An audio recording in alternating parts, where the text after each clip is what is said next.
Virus Raja Alasan adalah individu yang sentiasa bagi alasan dalam apa jua kesalahan, apa jua kekurangan, apa jua kelemahan yang dia ada dalam organisasi.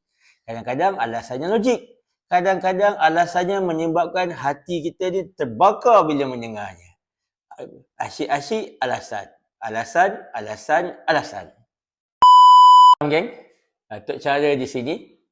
Hari ini kita berbicara berkaitan dengan salah satu lagi virus dalam pasukan atau kita panggil sebagai team virus, dinamakan sebagai virus Raja Alasan. Orang yang suka bagi alasan adalah orang sebenarnya yang kompetensi dia tidak mencapai apa yang sepatutnya. Sebab orang yang kompetensi dia mencapai tahap yang sepatutnya dalam organisasi, sudah pastilah dia tidak ada banyak masalah dan tidak perlu mencari alasan. Kalau berlaku sesuatu perkara yang tidak diingini seperti mana yang diharapkan, maka mereka akan minta maaf dan mereka akan cuba menambah baik apa yang kekurangannya. Berbeza dengan Raja Alasan ini.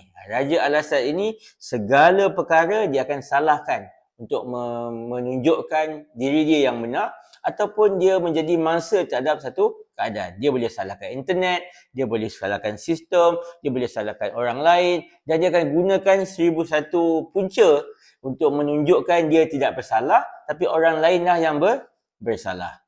Jadi dalam bicara pada kali ini, Tok nak sembang ataupun cadangkan kepada semua yang sudi untuk menonton video ini supaya kita jalankan beberapa perkara ataupun laksanakan beberapa perkara supaya kita tidak tergolong dalam virus Raja Alasan ini.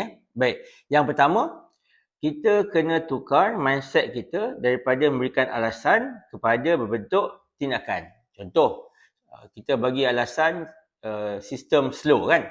Jadi kita tukar kaedah, kita dapati sistem kita slow tapi tindakan alternatif yang saya akan cuba adalah begini. Itu maksudnya. Jadi jangan bergantung kepada alasan tapi kita fokus kepada bentuk tindakan. Jadi itu yang pertama yang kita boleh jalankan. Baik. Yang kedua, kalau dah memang salah kita, mengaku saja salah. Ya, maklumlah kita ni bukanlah malaikat ataupun super perfect. Tak. Pasti akan ada masa-masa yang kita akan lakukan kesilapan. Mengaku saja, minta maaf dan kita move on untuk tambah baik. Itu yang kedua.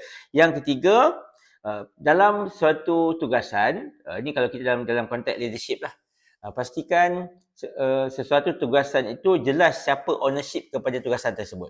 Alright, Kemudian bila dah ada ownership tugasan tersebut, mesti ada wingman dia. Siapa yang akan membantu orang yang memiliki tugasan tersebut dengan tujuan bila sesuatu perkara ataupun timbul satu isu, kita boleh kenal pasti siapakah orang yang akan bertanggungjawab sepenuhnya atas isu itu dan walau apa pun berlaku, dia kena pastikan tugasan tersebut dapat dijalankan sebaik yang mungkin. Jadi itulah Tok Cara rasa penyelesaian yang sangat simple, sangat mudah untuk kita sendiri boleh praktiskan supaya kita tidak tergolong dalam virus Raja Alasan ini.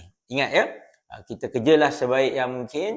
Kalau kita tak berjaya mencapai apa yang sepatutnya, jangan fokus pada alasan.